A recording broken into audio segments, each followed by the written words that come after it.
Good morning. Welcome to the Short Vol Show Live. My name is David Lincoln, and you are here with me on a wonderful Friday morning as we are coming into the holidays very briefly. And I've celebrated this wonderful day by putting on an ugly sweater because the holidays is the time for an ugly sweater, of course.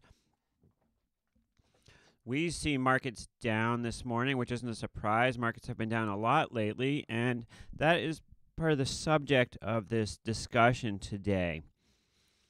I wish to challenge you.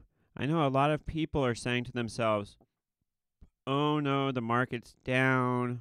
I'm not going to be able to make money for a while. I hope the market turns around soon so we can start making money again.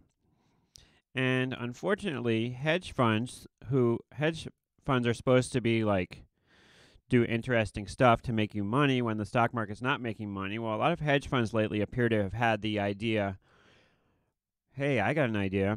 Instead of hedging our investments and doing what we should be doing, why don't we just get extra long the market and do what everybody else is doing?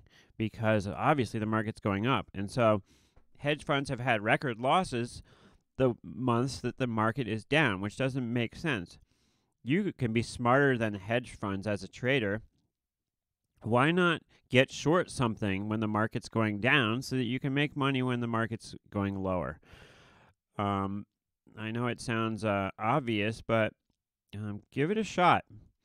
It's just as risky as getting long something, and we can look at some ETFs that are out there just to get short the market. And I'm just going to type into my browser here, short market ETFs. And we can check out a couple ETFs here. It's just showing me a couple of them right here. So we've got ultra short Dow 30, ultra short S&P 500, mid cap, small cap, list of ultra market cap ETFs. So short Dow, short triple Q, ultra short triple Q, ultra pro short triple Q. So let's just look at one of these, SQQQQ. Of course, another way to short the market would be to get long the VIX, although we've discussed how that can be very inefficient at times. But let's just look at this short, ultra short NASDAQ, and we see it ripping to the upside today. Now, you might be a little bit skittish about doing this. Another way to go about, of course, shorting something is to short an individual issue or buy puts in an individual issue. Take, for example, Apple. One stock that does not appear to have been going down much at all lately is Tesla, which has been going straight up and sort of bucking the market trend. Now, I don't know if it's a great idea to buy Tesla here at the highs when everything else is going down. That doesn't seem like a great idea. However, there are some sectors that haven't been hit as hard as others in the market quite yet. Some of the hardest hit sectors, of course, have been the financials. Let's take a look at Bank of America, for example. It's been getting hit pretty hard lately. We can see Bank of America here. I know many people who bought it way down here around 10 and rode it all the way up. Well, now it seems to be heading lower. The stock in focus for me has been Tilray, which I did get short yesterday. Well, I've been playing it short a little bit here and there for a while now, but this one down lower on there's news that more shares are going to be released that could dilute it. And just valuations in these MJs have been going lower. It's been kind of almost like a sell the news thing. You might have thought that yesterday's news that the Farm Bill passed, paving the way for legalizing marijuana on a federal level, that legalized hemp on a federal level, I believe, something like that. But this should be a good step for the MJ market in the United States. However, these issues popped a little bit, but then we're back down Tilray was down, I believe, 13% yesterday and indicated lower this morning.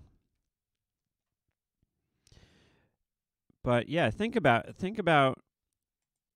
being creative, and there is money to be made when the market's going down as well. And it's not un-American to short the stock market. It's not. There's nothing wrong with shorting the stock market. You are providing liquidity, and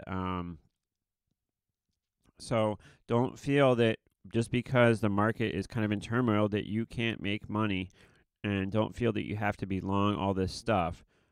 In general, the stock market appears to be sort of rigged to go higher, right? It generally goes higher, and so you want to keep that in the back of your head. However, we are in turmoil right now, and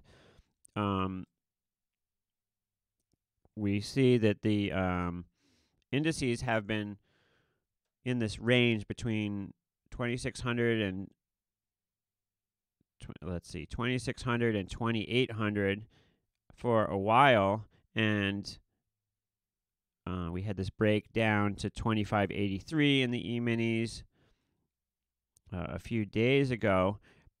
If we, but it's looking like we're in a downtrend, and if we can break lower than that, there could be chaos and a lot of selling going on, and it definitely feels like that's the way we're headed right now.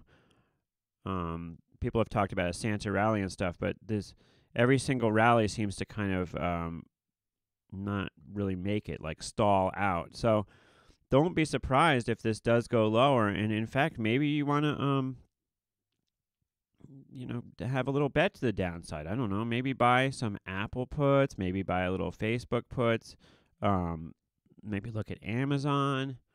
There's a whole variety of stocks that you could check out and maybe make a bet to the downside. If you haven't tried that before, give it a try. It's fun to actually make money when stuff goes down for a change, as opposed to just being like everybody else and just being long the stock market and, saying, oh no, when it goes lower. Take charge of your own finances. Now, one way people take charge, I know, is by saying, I'm going to cash. And that is one way of protecting your money, is being in cash. However, another way of trading is to actually get in and short some of this stuff. And maybe the best time to short some of this stuff is when we have a day where we're rallying, because you've seen this sort of ping pong match here where up, down, up, down. If you're going to sell stuff, wait until everybody else is buying it and then maybe sell some stuff. If a day like today where stuff is down, it's kind of like if you sell a stock or an index that's already down a lot on the day, it's kind of like you sort of miss the party in a way. Now, yes, certainly there are times when things will continue lower.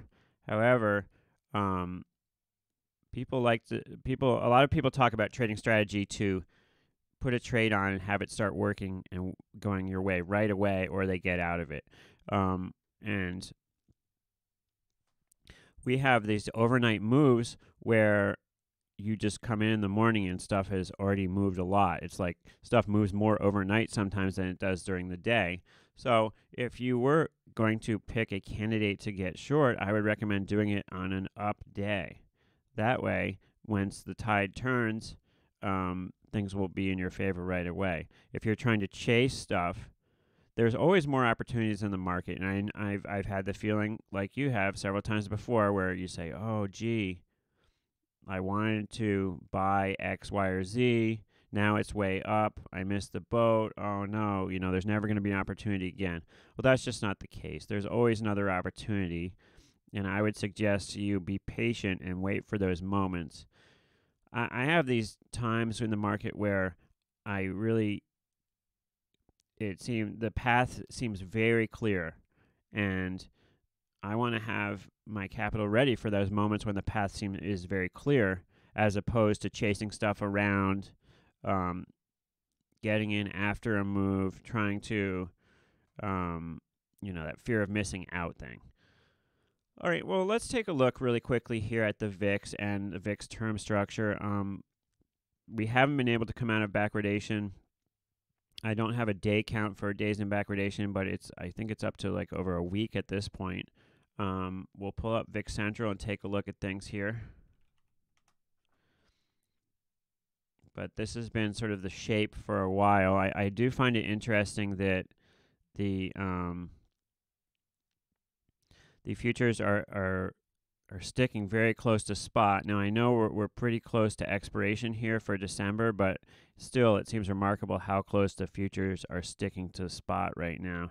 And I read that as meaning that, and what I'm talking about here is, you see this December future, it's very close to the price of the VIX. And I read that, and these two converge definitely on expiration. Expiration for the future is next week on Wednesday, and these should be converged like this by Wednesday, but usually a few days before expiration, they won't be exactly next to each other like this. But I kind of read this as an anticipation that the spot could very well go higher today. Generally, if spot is just kind of popping up and the feeling is it's going to pop right back down, these futures will not follow it as closely. But it appears to me right this moment that this future is following spot so much because of an anticipation that the VIX could go higher today. Currently in backwardation by 3.5%. Now that is significant. That's a significant number. That means that if this continues like this, there is pressure moving these VIX ETPs higher. VXX, UVXY, TVIX. They're, all things being equal, their price is going to move higher by 3.5% per month at this point, which is a significant amount. So bear that in mind. Now, with TVIX, you have a 2 times leverage fund, so there's going to be some decay as that's rebalancing to the downside, which will offset this. Same with UVXY. However, there is no edge to shorting this stuff right now. Quite the opposite. There is an argument for a slight edge to being long it. So, you basically have a free chance to get long volatility without it hurting you here if you want to. That's the way I read that. Let's take a look at the indices. Once again, it seems like to me like there's a crucial spot here where if we don't hold this, it's everything's gonna go lower. And usually when there's a crucial spot that we absolutely have to hold, the futures end up getting sucked into that point at some point. Like if, oh no, this definitely can't happen, that usually means it's gonna go there. So let's take a look at the NASDAQ for a second. NASDAQ off a little bit more off the lows. However, unclear what's going to happen here. Let's take a look at the IWM.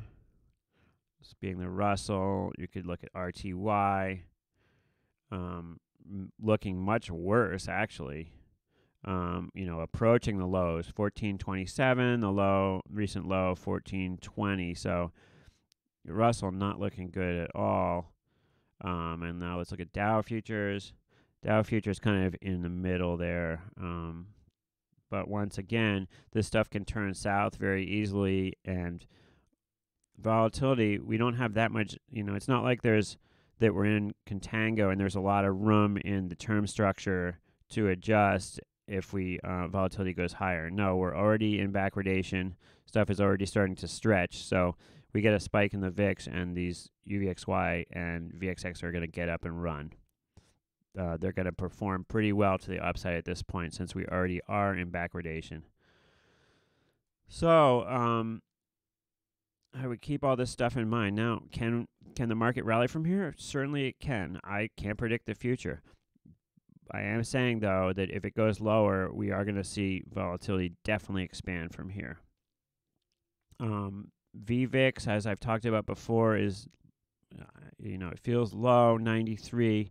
Now, my feeling on that is we're already at a high level in the VIX, so buying VIX calls doesn't make all that much sense because, VIX could expand to like 28, and that would be kind of a big move from here. But percentage-wise, that's not as big of a move at all as if the VIX were like around 11 right now. So VIX upside, explosive upside, I don't see for the VIX, but volatility can definitely move higher than from here. And VXX approaching 40 now as we speak. So, good luck for you in the markets today. Be careful, be limber. Don't be afraid to jump in there and short some stuff. There's no reason that you need to get hurt when the markets go down. You are a sophisticated individual, and you can, you're not just, Joe, buy a mutual fund, and that's how I invest in the market. Look at some different stocks, find one that hasn't gotten pummeled too hard, and maybe buy some put spreads in it. A great way to short these things, if you just buy a put option, it's going to decay over time. So let's take a look at Apple here, okay? Apple's gotten pummeled a little bit already, so maybe not the best example, but let's just use Apple for a second here. You could buy, if you wanted to get short, a very basic way to do that would be to buy like an at-the-money put. So Apple trading 169, you could buy one of the, Jan 170 puts. However, a Jan 170 put costs almost $600. So you're paying $600 for essentially getting short 100 shares of Apple. An at-the-money option like this one is going to act, each one you buy is going to act like you're getting short 50 shares of Apple if you buy this for about $600, you can effectively get short about 50 shares of Apple. Now, let's model this for a second. So let's take a look at this. If you were to buy 10 of these Jan 70 puts, all right, that would effectively get you short 500 deltas. So like I was saying, it's a 50 delta put. So this is kind of, buying one put is like getting short 50 shares of stock right here. Now that delta is going to move over time, but, and this trade would cost you just under $6,000 to be short 500 Apple. Okay, but notice this number here, $70. It's costing you $70 in decay every day to do this. So there are some more. This would be the basic way of getting short for a beginner trading options. But there's a more intelligent way to do this that doesn't have this decay every day of $70.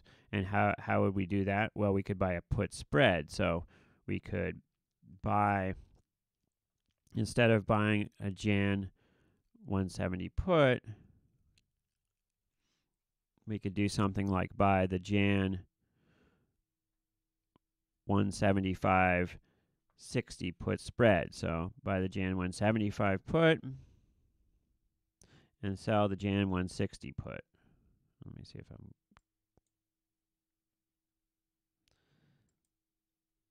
So you could pay around the same amount, which is about $600 per spread. And instead of this spread getting you short 50 shares, the equivalent of 50 shares, it's going to get you short the equivalent of 40 shares. However, notice, instead of paying $70 a day, you're collecting $1 a day. So let's do this 10 times like the put before. And this would make you short 400 deltas, collecting $12 a day. That compared with buying the 170 put 10 times,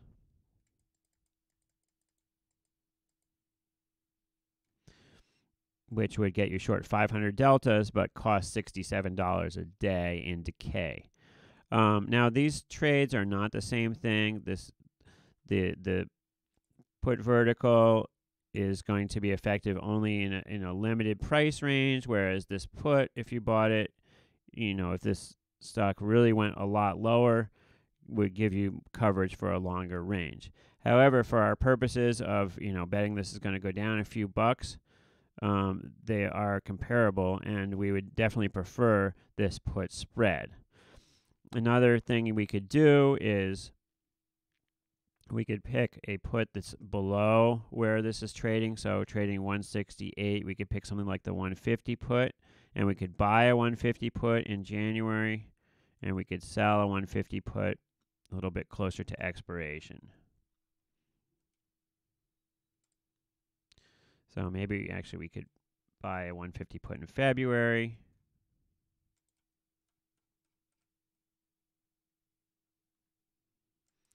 And we could sell a 150 put in, let's say, beginning of January against it. Okay, and so this trade, if we did it 20 times, let's say 25 times,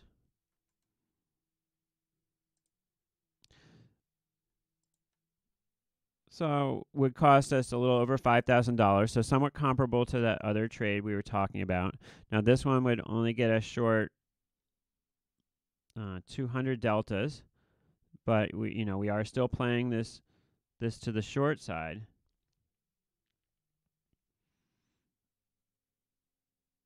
And let's see, I'm not centered. Am I centered right? Jan, Feb. And as we go lower and move towards the strike, this will actually will be collecting money. It doesn't show right here, but as we move lower towards 150, this would actually be paying you money to be short. So that's a great thing too. That is a put calendar spread. So these are just a couple ideas of how to get short in this market. Just buying a put, buying a put vertical, or buying a calendar spread. Another way we can get short is by selling a call spread. So for example, Apple, you might be like, oh, I don't know if it's really going to go down that much farther, but I don't think it's going up. You could do something like sell an out of the money call spread. By out of the money, I mean calls that are higher than the price of the stock. So stock 168, you could say like, oh, I'm going to sell the 175.80 call spread. And this way, as long as Apple doesn't go above 175, I'll collect money. So maybe I could do this spread 10 times.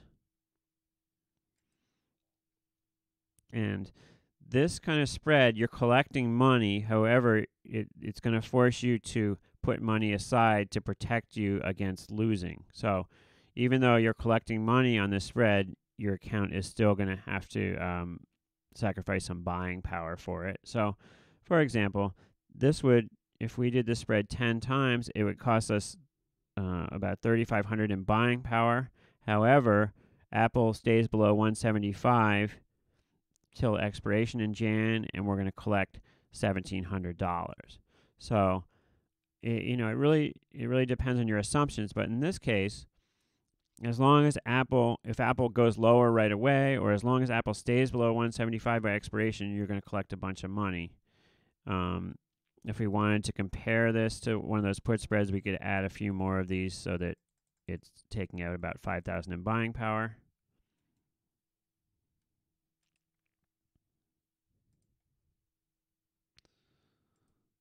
Maybe that's a little too many.